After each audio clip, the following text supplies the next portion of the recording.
Hi, this is Rosalie with The Caking Place, and thank you for joining me for a pro tip.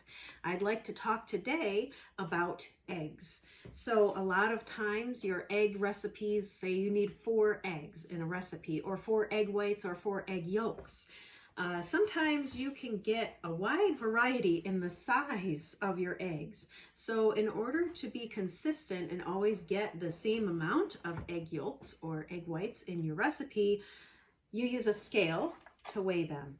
So each egg, once you have opened it out of its shell, should weigh 2 ounces. An average egg will weigh 2 ounces. So if you need 4 egg whites, you need 4 ounces of egg whites. And if you need 4 egg yolks, it should be about 4 ounces.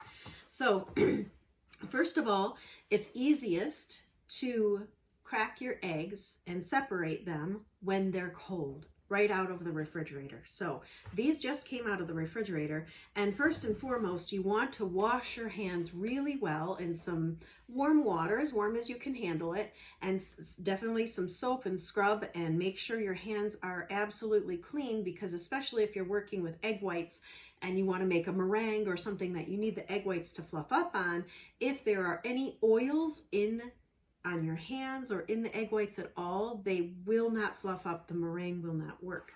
So make sure your hands are very, very clean. All right, and I have 2 very clean bowls that have been through the dishwasher to make sure that there are no oils on them at all.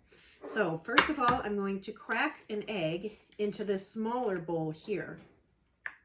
So the reason why I crack it into a smaller bowl first is because if there's anything, sometimes you might get a bad egg and you just don't know it. So you crack it into a smaller bowl, and then I'm going to turn on my scale and put it on ounces.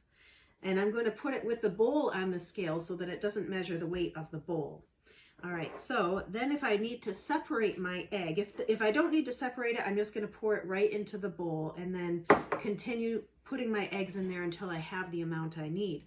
But if I am going to separate it, I'm just going to use my hand. And like I said, this is easier to do when the egg is cold.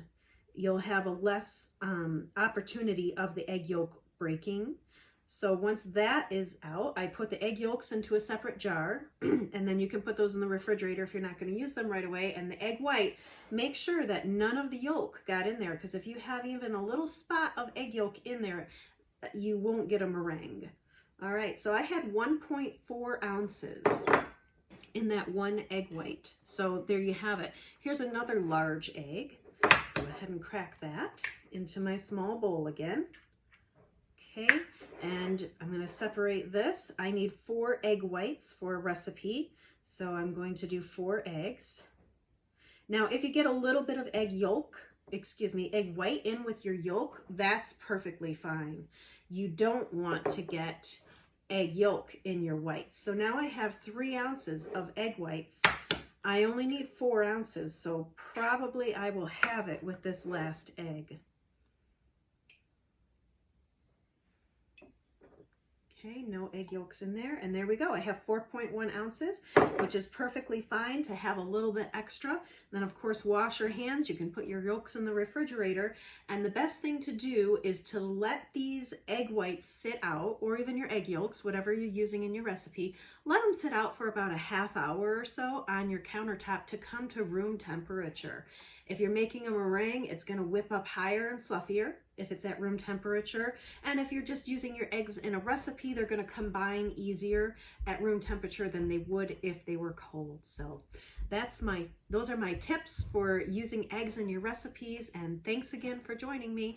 This is Rosalie with The Caking Place. You can find The Caking Place on the web at thecakingplace.com. You can search for The Caking Place on Facebook, on Instagram, on YouTube, and also you can search for it on Google, The Caking Place. So thanks everybody for joining me. Have a great day.